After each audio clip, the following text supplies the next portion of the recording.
C'est un réel plaisir de vous retrouver sur les antennes de Gabon 24. Mesdames, Messieurs, bonjour et bienvenue à l'entretien du jour qui reçoit aujourd'hui le ministre de la Communication, porte-parole du gouvernement gabonais, Alain-Claude Bilibinze. Avec lui, il sera question d'aborder les questions d'actualité, mais aussi et surtout le nouveau code de la communication du Gabon. Monsieur le ministre Alain-Claude Bilibinze, bonjour. Bonjour. Merci d'avoir accepté notre invitation. Je vous en prie, c'est normal. Et tout de suite, nous commençons avec le premier sujet qui est le nouveau code de la communication du Gabon. Monsieur le ministre, pourquoi un nouveau code de la communication ? Écoutez, depuis de très longues années, les professionnels du domaine de la communication, aussi bien que les observateurs, avaient estimé que le code en vigueur méritait un petit toilettage. Ils avaient estimé également qu'il nous fallait adapter notre code aux évolutions intervenues dans le secteur. C'est ce qui a été fait et je tiens pour cela à remercier tous les intervenants, les agents du ministère, les cadres du cabinet, de même que ceux des administrations qui nous ont accompagnés. Je tiens également à remercier les députés qui ont planché dessus, les sénateurs qui ont bien travaillé, de même que le Conseil d'État. Donc c'est un nouveau texte qui méritait d'être mis au goût du jour et c'est chose faite désormais. Alors quelles sont les innovations apportées par cette nouvelle réforme législative qui abroge l'ancienne ? En fait, d'innovation, il y a d'abord l'adaptation. Adaptation parce que le précédent code datait d'il y a bientôt 20 ans. Ce code ne tenait pas en compte les différentes évolutions intervenus dans ce secteur. C'est un secteur qui a connu un dynamisme extraordinaire avec la révolution d'Internet, les médias sociaux. Et donc, il a fallu en réalité s'adapter. S'adapter pour prendre en compte ces différentes évolutions, mais s'adapter pour prendre également en compte les orientations de l'UIT s'agissant du tout numérique. Donc, tout ceci est désormais intégré. S'adapter également pour apporter une définition plus précise du métier de journaliste et de qui peut l'exercer. S'adapter également en apportant des mécanismes nouveaux en ce qui concerne le financement, en ce qui concerne la cinématographie, parce que c'est un code qui tient également compte de l'exercice de la cinématographie et de ces différents corps de métier. Donc c'est un code qui se veut plus complet. Et puisque nous en parlons, les grosses innovations également, c'est la parole prise, l'engagement pris par le président de la République de faire en sorte qu'il y ait plus de liberté. Mais à côté de cette liberté, qu'il y ait également plus de responsabilité. Et donc, c'est un code qui encourage les journalistes à être plus libres dans la recherche de l'information, mais plus responsables dans le traitement et la livraison de l'information. Et dans le même temps, c'est un code qui réaffirme le principe au Gabon de l'interdiction de la censure. Donc, la censure est interdite. De même que ce code, si vous permettez une dernière petite chose, ce code fait aujourd'hui que dans notre pays, les journalistes ne peuvent plus subir de peine privative de liberté. Donc, on a dépénalisé les délits de presse. C'est une grosse avancée démocratique. Monsieur le ministre, le toilettage des tests du code de la communication se faisait pressante, était une demande pressante des journalistes depuis les années 90. Pourquoi avoir attendu 26 ans avant d'aboutir à cette réforme ?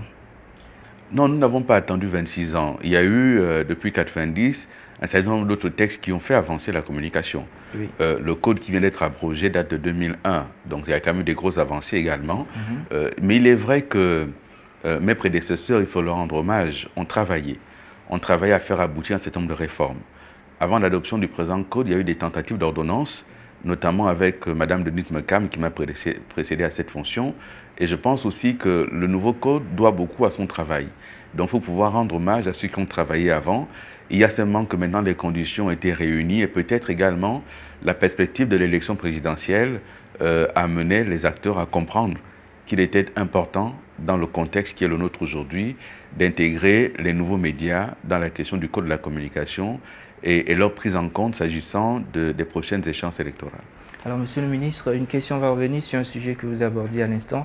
Que garantit cette nouvelle loi aux pratiquants ou encore aux gens du domaine de la communication?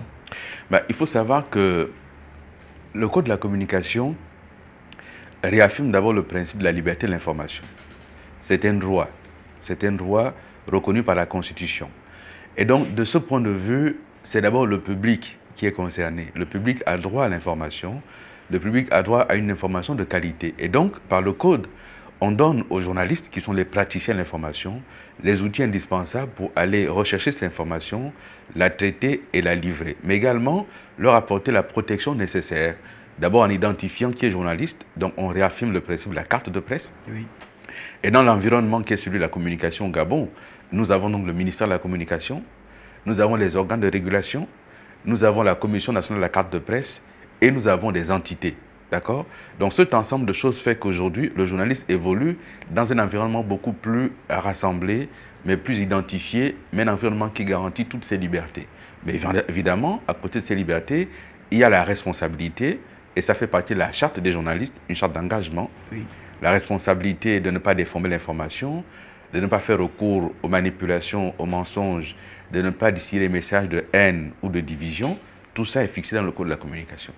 Monsieur le ministre, parlons du secteur de la communication écrite et audiovisuelle. Dans un contexte marqué par des dérapages verbaux, la dépénalisation des délits de presse n'est-elle pas une porte ouverte à d'autres entraves dans le domaine de la communication? C'est un vrai débat, c'est un vrai sujet. Vous savez qu'il y a des pays, par exemple, qui interdisent la peine de mort et d'autres pays qui appliquent la peine de mort. Est-ce qu'il y a moins de crimes là où la peine de mort s'applique qu'ailleurs? Ce n'est pas évident.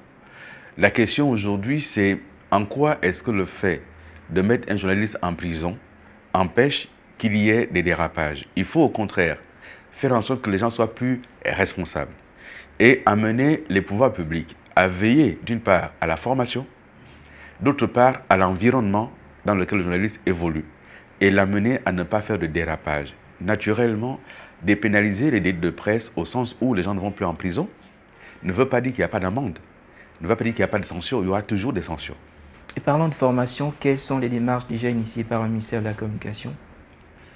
Nous avons initié plusieurs démarches, d'abord avec nos partenaires à l'étranger, mais aussi avec des écoles ici au Gabon. Nous accompagnons.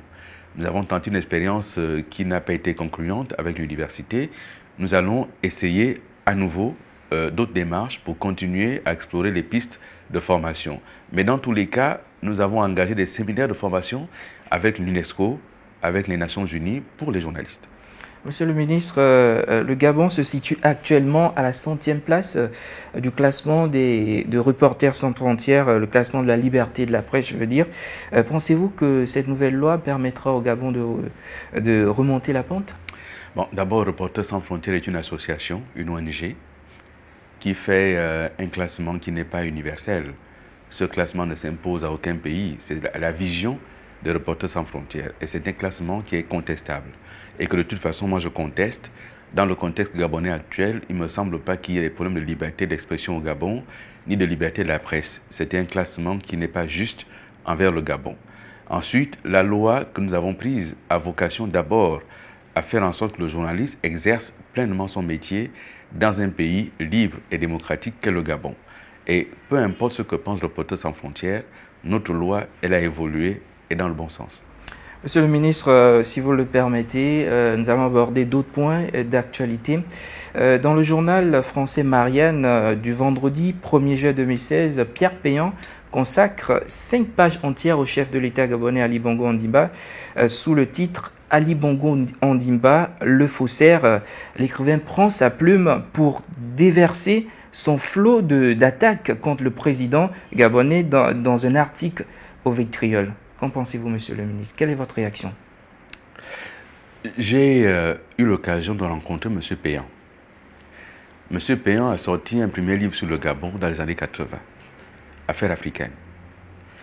Il a sorti un autre livre sur le Gabon en 2014, Nouvelles affaires africaines. Il consacre là des articles de presse, et ce n'est pas la première fois. M. Péan n'est pas gabonais. M. Péan n'a aucun intérêt économique ou familial au Gabon. Nous nous demandons cet intérêt que M. Péan accorde au Gabon sur la 50aine de pays africains qui existent. Et nous constatons malheureusement que M. Péan prête sa plume à l'opposition gabonaise. Les connivences entre M. Péan et l'opposition gabonaise sont maintenant connues, de notoriété publique. Vous en avez les preuves, monsieur? Il existe des photos où M. Péan apparaît avec M. Ping. Il existe des photos où il apparaît avec M. Ngoulakia. Il existe des photos où son compère, Robert Bourgi, qui a été condamné en France pour diffamation envers M. Le Pen, apparaît dans les meetings de l'opposition gabonaise. Et donc ces messieurs ont décidé de se mêler du combat politique au Gabon du côté de l'opposition. C'est leur choix. Mais qu'est-ce qui les guide? Quelle est la contrepartie de ça? Une fois qu'on aura essayé de déstabiliser le Gabon, que restera-t-il? Quelle est la contrepartie? La vraie question, c'est que leur propose l'opposition que nous, on a refusé de payer. Parce que c'est trivialement Donc de ça qu'il c'est une affaire s'agit. financière alors? Trivialement. J'ai rencontré M. Péan en 2014 à Paris. Il a formulé 2 demandes au chef de l'État gabonais, par mon intermédiaire. Première demande, trouver de l'emploi à un de ses amis qui vit au Gabon, sans travail, M. Jean-Louis Gros. Première demande, alias Michael. Deuxième demande, de l'argent.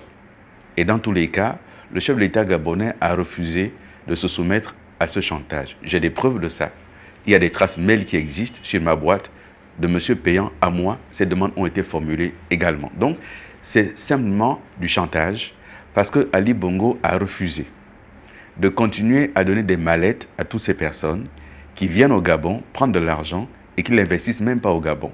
Et cela vaut également pour M. Bourgi, qui de toute façon a écrit La République des mallettes avec M. Péan. Ils l'ont écrit à 2 mains, puisque ce livre de M. Péan a pour principale source d'information M. Bourgi. Il a été condamné par la justice française pour avoir dit dedans qu'Omar Bongo aurait donné de l'argent à Jean-Marie Le Pen, ce que Le Pen a contesté, et M.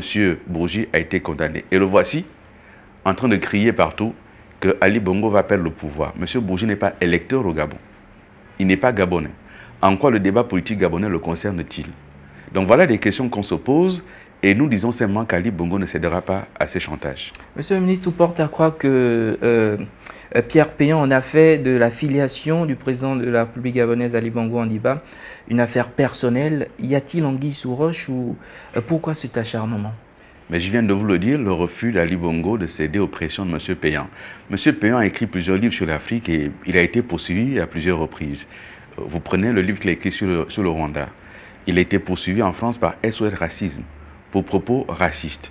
M. Péan n'en est pas à sa première expérience, mais nous ne céderons pas. Quant à la filiation d'Ali Bongo, ce débat est nauséeux. Et c'est un débat qui ne tient pas la route. Ali Bongo est le fils d'Omar Bongo et de Patience Dabani. C'est clair, c'est net, c'est précis. Quant à l'état civil... Mais pourtant, le sujet fait toujours débat au niveau de la classe politique. Mais on peut débattre de ce qu'on veut, monsieur. À défaut de débattre des réalités, on débat des chimères. Donc chacun choisit ses débats, ce n'est pas notre débat à nous. Pour vous, le débat est clos? Monsieur, le débat n'est pas clos par moi ou pour moi. Le débat est clos par la justice gabonaise et par la justice française, à 3 reprises. La justice gabonaise s'est prononcée définitivement sur le sujet, saisi par l'opposition. La justice française s'est prononcée sur le même sujet, saisi toujours par l'opposition. Et avant cela, la Cour constitutionnelle gabonaise s'était prononcée. Et donc pour nous, ce débat n'existe pas. Et donc ceux qui veulent débattre des chimères, ça les engage. Ali Bongo est candidat, son dossier sera déposé en temps et en heure. Sa candidature n'a aucune raison d'être rejetée sur cette base-là de la filiation. Donc nous ne voyons pas du tout où est ce débat. Merci monsieur le ministre. Nous allons aborder un autre pan de notre entretien du jour. Il y a quelques jours, le chef de l'État gabonais multipliait des sorties dans la province de l'Ogooué-Maritime, précisément à Port-Gentil. Et la semaine qui suivait, monsieur Jean Ping, candidat, a déclaré à la course à la magistrature suprême, y a séjourné durant toute une semaine. Peut-on dire aujourd'hui que Port-Gentil reste l'un des grands enjeux de cette élection présidentielle? D'abord, c'est une élection nationale et donc le président de la République, chef de l'État, travaille à faire avancer notre pays, à faire aboutir des projets. Il a beaucoup investi à Port-Gentil, la capitale économique de notre pays, qui méritait que certaines infrastructures soient remises à jour. Et c'est ce qui est en train d'être fait. Infrastructures routières, infrastructures aéroportuaires, infrastructures portuaires, et y compris des infrastructures pour la CAN 2017 à venir. Donc le président, il séjourne régulièrement, soit pour visiter les chantiers, soit pour procéder à des inaugurations. Et donc, il le fait à Port-Gentil, il le fait à Mouila, à Oyem également, il le fait partout. que d'autres personnes y séjournent. Le Gabon est un État où la liberté d'aller et de venir est reconnue à chacun, et donc ils font ce qu'ils veulent, mais Port-Gentil est la capitale économique du pays, et Ali Bongo y séjournera tant qu'il le voudra. Pendant son séjour à Port-Gentil, vous l'avez certainement remarqué sur les antennes de Gabon 24, Monsieur Jean Ping a été reçu par le gouverneur de la province. Est-ce qu'on peut mettre cela sous le compte de l'ouverture des autorités gabonaises vers la classe politique? Mais, vous savez, nous n'avons jamais été fermés. Et c'est cette opposition-là, composée d'anciens barons du régime Omar Bongo, et qui de leur temps n'auraient pas accepté de recevoir l'opposition. Ce sont eux qui sont surpris quand un responsable administratif reçoit l'opposition. À partir du moment où nous avons accepté d'aller vers une démocratie pluraliste et ouverte depuis 1990, il n'y a aucune raison que des personnalités politiques gabonaises qui circulent dans notre pays ne soient reçues par les autorités gabonaises. Et même lorsqu'elles vont à l'étranger, les ambassadeurs les reçoivent parce que c'est des Gabonais. Donc ça ne peut surprendre personne. Ce qui est surprenant, c'est que l'opposition s'étonne d'être reçue par un gouverneur. Monsieur le ministre, merci. C'est moi qui vous remercie. Point final à cet entretien du jour. Merci d'avoir été des nôtres. À très bientôt pour un nouveau numéro.